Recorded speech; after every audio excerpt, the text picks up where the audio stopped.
Remember and celebrate Peter's life and legacy. The president of ABC News, David Weston, joins us here in New York. ABC's Barbara Walters is here. Peter was a demanding person if you were to be on his program. If you had a piece on World News Tonight, you sort of dreaded that call at 5:30. I got a couple of questions I want to ask you about your script.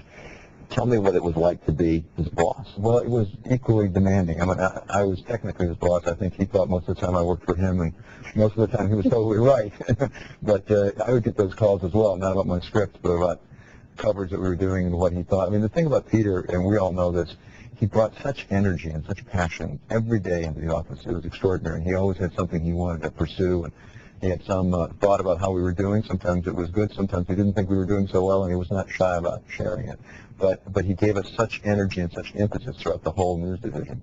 And it'd be very hard without him. You point to his natural curiosity, which was one of the most extraordinary things about him to me.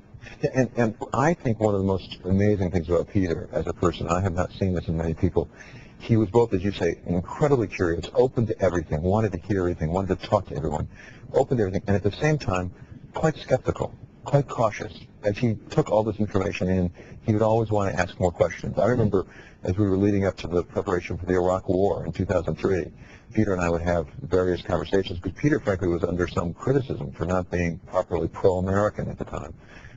And at the time, I said, well, whatever happens with the invasion, certainly we'll find weapons of mass destruction. And Peter said, don't be so sure, David. I'm not so sure. And at the time, I was sure he was wrong.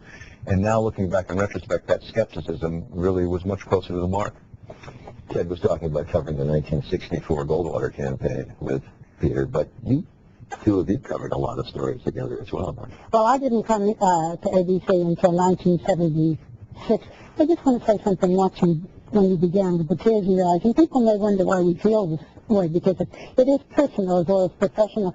I came in from the country. David had called me, and I arrived about 2 in the morning, and my doorman said, Miss Walters, I'm sorry for your loss. Yeah. And I mean, that is the way we felt. Okay, Peter. So we did so many things together. We covered Anwar Sadat going to Israel. We covered Anwar Sadat's funeral. We covered Princess Diana's wedding. We covered Princess Diana's funeral. We covered the bicentennial together. I was at the Eiffel Tower. You talk about asking questions. I'm trying to figure out, how many sparklers are going to be. He said, you better find out about the student revolution in Paris. Stop student revolution. So I boned up. I know everything about the student revolution. They never asked me about the student revolution. But I knew the personalities in these episodes and these creations. He knew the name of every horse. Yeah. He was indefatigable. And part of it was being skeptical.